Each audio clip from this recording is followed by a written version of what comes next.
नमस्कार दोस्तों, IITN पढ़ाई वाला यूट्यूब चैनल में आपका स्वागत है। आज की क्लास में सेट थ्योरी को कंटिन्यू करेंगे। सेट थ्योरी के वीडियोस IITN पढ़ाई वाला यूट्यूब चैनल पे अवेलेबल है। उनको आप इस वीडियो से पहले एक बार देख लें, क्योंकि ये वीडियो भी उनकी कंटिन्यूटी के अंदर है। देखिए, इस क्लास के अंदर सबसे पहले अपन कार्टेशियन प्रोडक्ट ऑफ सेट्स की बात करेंगे। Cartesian product of sets. Cartesian product of sets किस तरीके से कंप्यूट करते हैं, उसके लिए देखिए आप एक एग्जांपल ले लेते हैं। बेसिकली इन जनरल अगर मान लीजिए मैं दो सेट्स की बात करूंगा कि set A and set B है, टू नॉन एम्प्टी सेट्स है, then the Cartesian product of set A and set B will be the set of all ordered pair. Means दोनों के कॉम्बिनेशन का ऑर्डर्ड पेयर बनाने हैं, उन सब का सेट जो रिजल्टेंट होगा that will be the product of set A and set B. तो देखिए आपके पास सेट ए है, सेट बी है। मान लीजिए कि एलिमेंट ए जो है उसको अपन लिखते हैं A belongs to set A, element B जो है उसको लिखते हैं B belongs to set B. A के एलिमेंट्स को ए कह रहे हैं, बी के एलिमेंट्स को बी कह रहे हैं, स्मॉल बी कह रहे हैं। तो ऐसे केस में जो सेट प्रोडक्ट लिखेंगे वो ए क्रॉस बी जो है उसको कार्टेशियन प्रोडक्ट ऑफ सेट्स लिखेंगे। इसको अपन यूँ कह सकते हैं कि ये ordered pair of A and B होगा, such that A belongs to capital A and B belongs to capital B.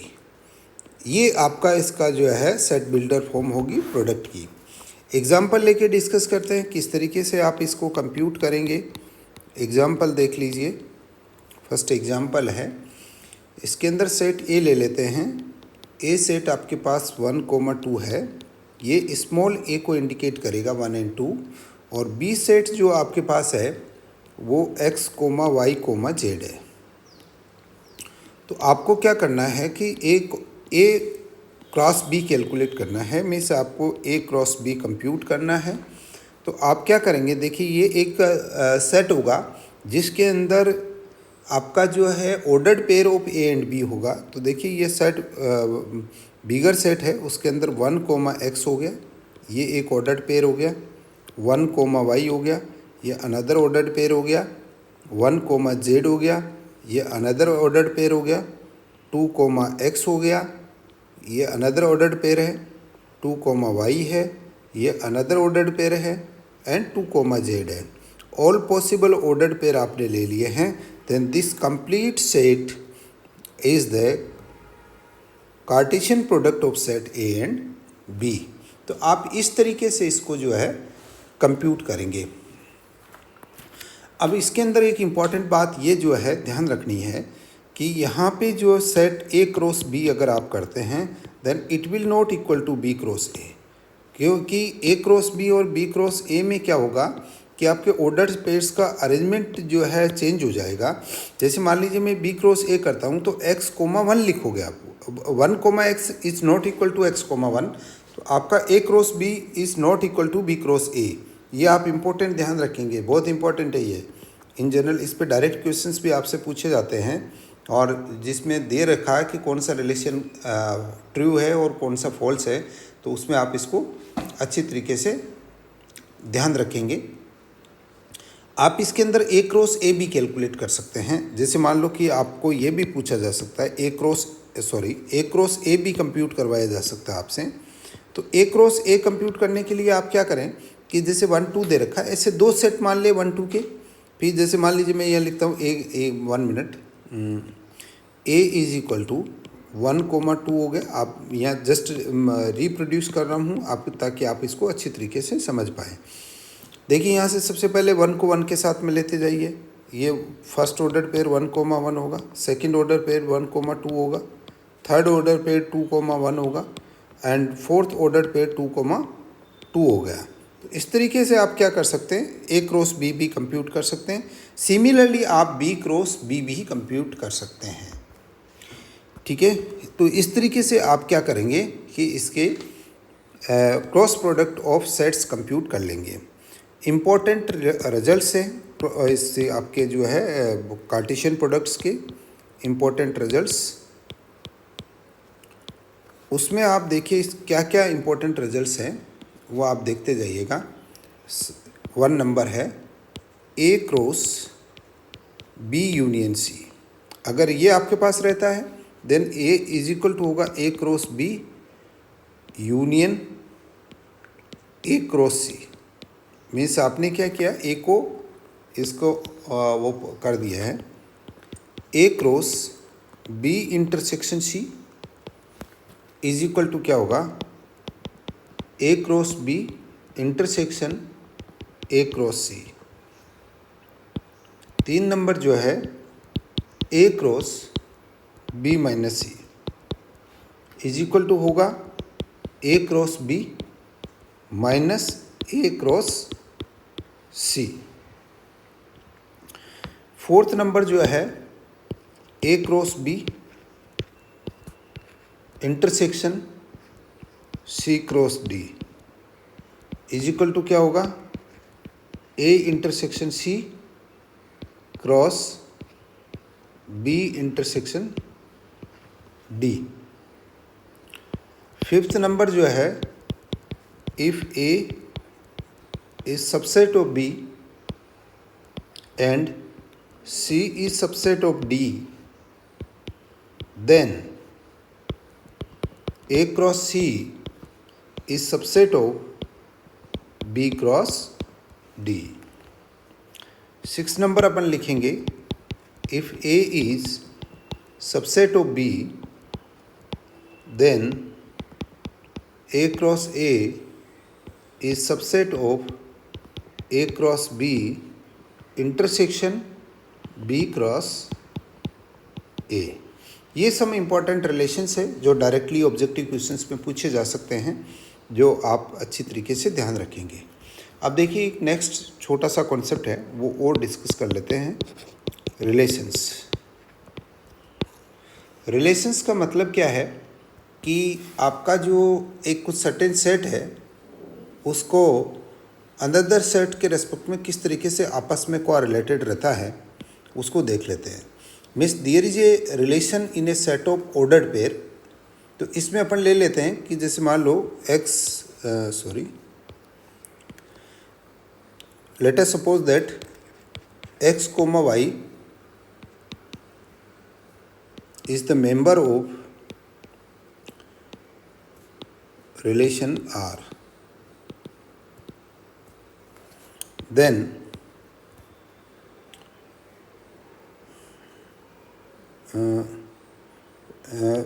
it is denoted, ऐसे लिख देते हैं, it is denoted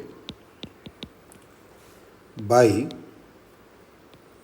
x relation to y, x relation to y। इसको अच्छी तरीके से याद रखें, x relation to y, इसको इस तरीके से प्रोनाउंस करेंगे। अब देखिए इसको एक एग्जांपल से मैं देख लेता हूँ तो आप रिलेशन को अच्छी तरीके से समझ पाएंगे। एग्जांपल देखिए, ये जैसे मान लीजिए कि आपका क्या है, इसको इस तरीके से लिखते हैं R is equal to A comma B ordered pair है, belongs to A cross B such that A is sister of B. देखिए और अपन लिख सकते हैं another relation R is equal to ordered pair x comma y such that x square is equal to y. Means there is a relation between the elements, है ना। R is the ordered pair of positive integers and y is the square of x in this case. तो right इस तरीके से अपन लेंगे। तो कुछ certain types of relations है, उसको ब्रीफली गो थ्रू हो लेते हैं। Types of relations, types of relations के अंदर जो फर्स्ट रिलेशन है वो रिफ्लेक्सिव रिलेशन है। रिफ्लेक्सिव रिलेशन, रिफ्लेक्सिव रिलेशन क्या कहता है, देखिए आपके पास एक कोई सेट ले लीजिए कि सेट ए को अपन रिफ्लेक्सिव रिलेशन कहेंगे इन रिलेशन टू आर, है ना। जैसे इसको किस तरीके से कहें, चलो मैं इसको थोड़ा लिख देता हूँ। set A is called reflexive relation in relation to R if for every x belongs to A, देखिए ध्यान देना, for every x belongs to A, x comma x belongs to R, ये सेटिस्फाइड होना चाहिए। अगर आपका कोई भी सेट A है तो सेट A का जो एलिमेंट x है उसके लिए ordered pair x comma x अगर R से बिलोंग्स करता है फॉर एवरी एलिमेंट, तो आप इसको रिफ्लेक्सिव सेट कहेंगे। देखिए मैं इसको बहुत ही एग्जांपल से आपको और थोड़ा एलोबरेट करता हूँ कि जैसे मान लीजिए आपके पास A है, उसमें आपने 1, 2, 3 दे रखा है ना, एंड R गिवन है, उसके लिए ऑर्डर्ड पेयर 1, 1 है, 2, 2 है, ठीक है ना, ये आपका R है। अब ये रिफ्लेक्सिव है या नहीं है ये अपन चेक करते हैं। देखिए यहाँ कितने एलिमेंट है आपके पास में, आपके पास 3 एलिमेंट है 1, 2, 3, तो इसका मतलब ये हुआ कि 1, 1 should belongs to R, 2, 2 should belongs to R and 3, 3 should belongs to R। तो आपका ये रिफ्लेक्सिव रिलेशन होगा, else it will not be reflexive relation. तो यहाँ पे क्या है कि आपका 1, 1 अवेलेबल है, 2, 2 अवेलेबल है, बट 3, 3 इज नॉट अवेलेबल, है ना, क्योंकि for the element x is equal to 3, 3, 3 does not belongs to R, so the given relation is not the reflexive relation, है ना, right. Since 3, 3 does not belongs to R, hence relation is not reflexive, right. Next देखिए 2 number है symmetric relation.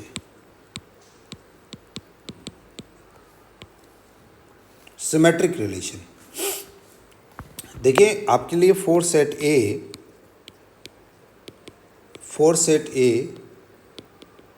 R is called symmetric relation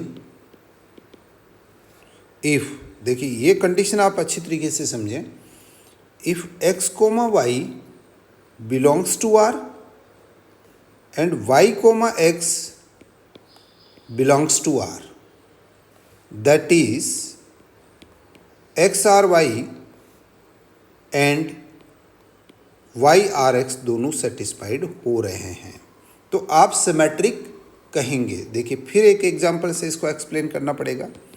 symmetric relation का meaning क्या हो गया, या देखिए आपके पास क्या है, a इज इक्वल टू, वही एग्जांपल लेते हैं 1, 2 एंड 3। इसके अंदर ये कह रहे हैं कि अगर x, y R से बिलोंग करता है तो y, R भी आपका जो है y, x भी R से बिलोंग करना चाहिए। जैसे 1, 2 अगर R से बिलोंग करता है तो 2, 1 भी होना चाहिए। अगर मान लीजिए 1, 3 बिलोंग करता है तो 3, 1 भी होना चाहिए। ये आपको ध्यान रखना, मीन्स आपको क्या करना है, 1, 2 है तो उसका 2, 1 हो।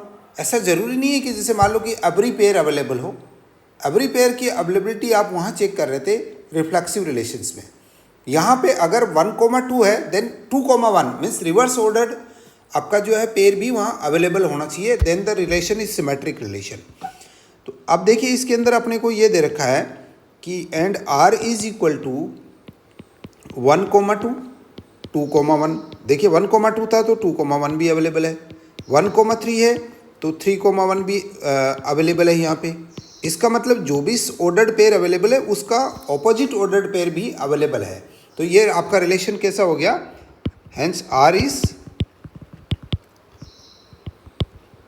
Is symmetric relation. ये देखिए मैंने आपको पहले वेरी क्लियर कर दिया कि 1, 2 है तो 2, 1 हो। जरूरी नहीं है जैसे मान लीजिए कि 2, 3 अवेलेबल नहीं है R में तो 3, 2 भी नहीं है, then it's fine.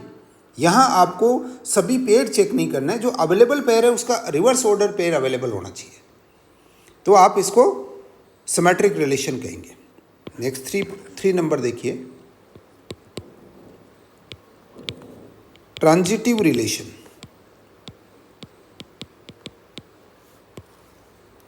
Transitive relation जो है उसको अपन किस तरीके से डिफाइन करेंगे, देखिए R is called transitive relation if x, y belongs to R and y, z belongs to R। देखिए x, y belongs to R and y, z belongs to R implies that, अगर ऐसा है तो ये implication है कि x, z भी R से बिलोंग करेगा, राइट। x, z भी R से बिलोंग करेगा तो आपका रिलेशन ट्रांजिटिव होगा। इसका मतलब ये हुआ, इसको अनदर वे के अंदर और एक्सप्लेन करते हैं। देखिए आपका अगर x r y है एंड y r z है तो it implies that x r z अगर सेटिस्फाइड हो रहा है तो आप इसको ट्रांजिटिव रिलेशंस कहेंगे।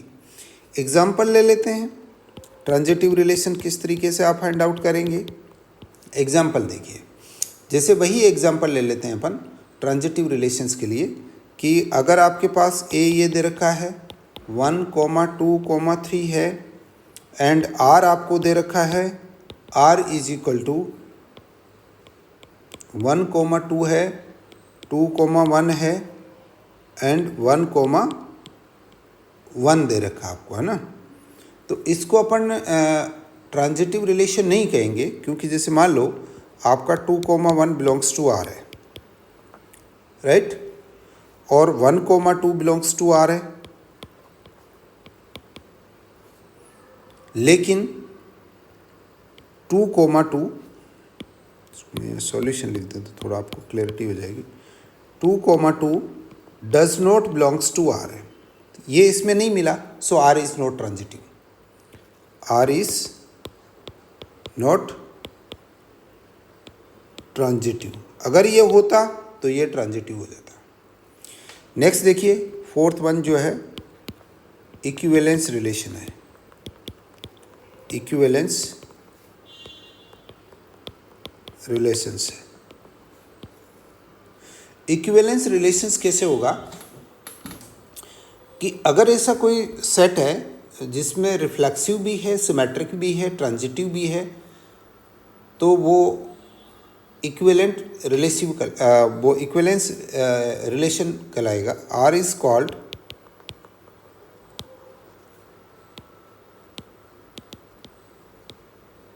Equivalence relation of set A if first one है आर इज रिफ्लेक्सिव। रिफ्लेक्सिव का मतलब क्या हो गया, A comma A belongs to the R, है ना। इसको मतलब A comma A belongs to R हो गया।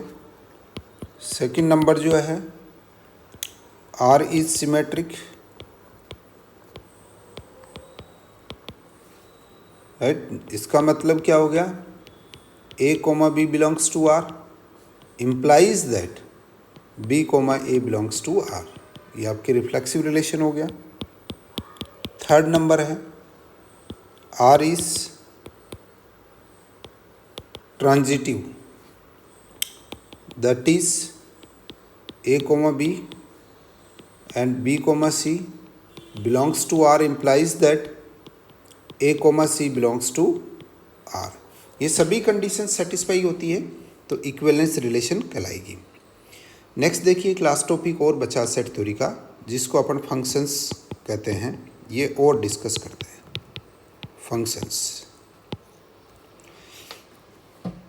फंक्शंस के लिए देखिए मैं एक छोटा सा जो है इसमें कुछ बनाना चाहूँगा। फंक्शंस को जो है इस तरीके से जो है अपन डिफाइन करेंगे।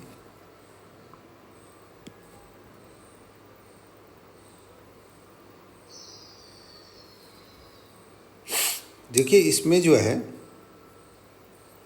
मैं यहाँ पे ले रहा हूँ 1,2 और यहाँ पे ले रहा हूँ 3, 4, 5, 6। देखिए 1 2 से रिलेटेड है, 4 से 1 4 से रिलेटेड है, 2 5 से रिलेटेड है। इसको फर्स्ट वाला जो है इसको हम डोमेन कहेंगे, इसको को डोमेन कहेंगे। तो मेन आपका है, यहाँ से हम 1 to 1 कैलकुलेट कर रहे हैं। If every element of set is exactly related to one element of set B, इसको अपन सेट ए कह देते हैं, इसको सेट बी कह देते हैं, है ना। अगर if every element of set A is exactly related to one element of set B, then A is called A is related towards B. तो यहाँ पे ए में आपके 1 और 2 एलिमेंट थे, and every element of A are related to the some element in the B, then A is related towards B, and this is known as certain relation between A and B, and this is known as the function. Set A is called the domain of function and B is called the codomain of the function. अब एक example ले लेते हैं। I think set function आपको समझ में आ गया होगा। देखिए हम रिवर्स चेक नहीं कर रहे हैं, A से B चेक कर रहे हैं। A में कोई एलिमेंट नहीं छूटना चाहिए। Every element of A should be related to the some element of the B, क्योंकि डोमेन क्या एवरी कोडोमेन में जाने चाहिए। कोडोमेन में अगर एक्स्ट्रा रह गए then there is no issue. If A को हम कह रहे हैं 1,2, यही वाला है एक्चुअली, एंड बी को हम कह रहे हैं 3, 4, 5, 6, right. Then 1,4, 2,5 is a function. ये आपका कुछ सर्टेन रिलेशन होगी, वाट एवर में बी द रिलेशन, वो आपके रिलेशंस आपको फाइंड आउट करनी पड़ेगी। अब इसमें देखिए हम लिख रहे हैं types of functions. Types of functions किस तरीके से हो सकता है। ये जो रिलेशन आपने ए और बी की फाइंड आउट की है, ये अलग अलग टाइप की रिलेशनशिप्स हो सकती है। तो फर्स्ट वाली जो है वो कहलाता है 1-1 फंक्शन। 1-1 फंक्शन, इसको हम ये भी कहते हैं इंजेक्टिव फंक्शंस। 1-1 फंक्शन की अनदर टर्म है इंजेक्टिव फंक्शंस। देखिए इसके अंदर एक फंक्शन f ले रहे हैं, वो such that a belongs to the b, है ना। ये 1-1 फंक्शन कब कहलाएगा, जब reflection of different components of a under f is also different, right. जैसे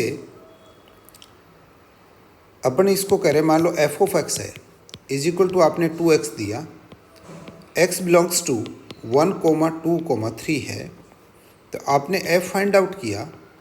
वो आप लोग को कैसे मिला कि x बिलोंग्स टू 1, 2, 3 है, तो आपको 1, 2 हुआ, मीन्स 1 इज रिलेटेड टू 2 का 4 हुआ, एंड 3 का 6 हुआ, right.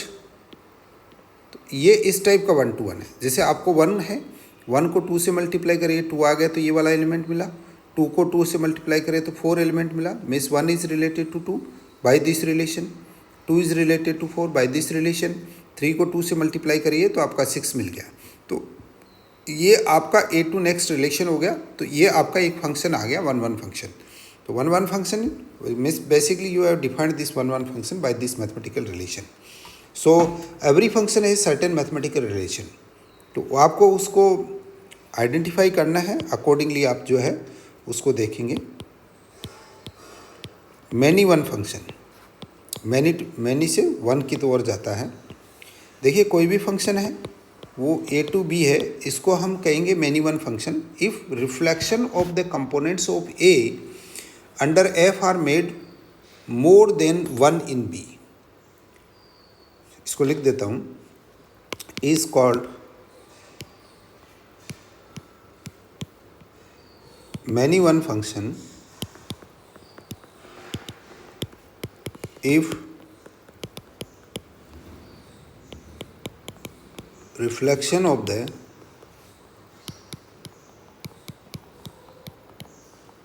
components of A under F are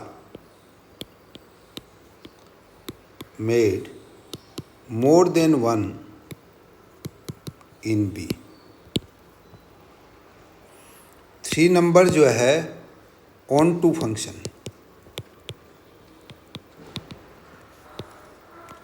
on to function, right. Function है ए टू बी, इसको हम ऑन टू फंक्शन कब कहेंगे? If and only if range of F codomain of B, that is every component of B under F is the reflection of any of the components of A. That is, for Y belongs to B, existence of such a component X in A that F of X is equal to Y. इस relation आपका इस तरीके से बनेगा तो हम उसको onto function कहेंगे। जैसे इसको एक एग्जांपल से समझ लेते हैं, right. Let us suppose that आपके पास ये है A, B, C, D है and B is equal to आपके पास 1, 2, 3 है। तो आपका फंक्शन अगर इस तरीके से है कि A, 3, B, 2, C, 2, D, 1, means every element of A and B are exhausted, तो उसको ऑन टू फंक्शन कहेंगे हम। नेक्स्ट 4th वन है इनटू फंक्शन। इनटू फंक्शन जो है ये जस्ट इसका ऑपोजिट टाइप आपको फंक्शन मिलेगा। Function F such that A belongs to B is an into function if the range of F does not match to the codomain, then it is called into function। तो इसके साथ set theory जो है complete कर लिए। आप IITian पढ़ाई वाला यूट्यूब चैनल पे अवेलेबल सेट थ्योरी के ऑल द 3 वीडियोज़ को एक साथ देखें और उससे आपको जो है सेट थ्योरी के कॉन्सेप्ट्स क्लियर हो जाएगा। और इस वीडियोस को ज़्यादा से ज़्यादा शेयर करें ताकि विद्यार्थी ज़्यादा से ज़्यादा बेनिफिटेड हो सके। और IITian पढ़ाई वाला यूट्यूब चैनल को सब्सक्राइब कर लीजिए और कंटिन्यूसली विजिट करते रहिए ताकि आपको एक से एक जो भी अपकमिंग वीडियोस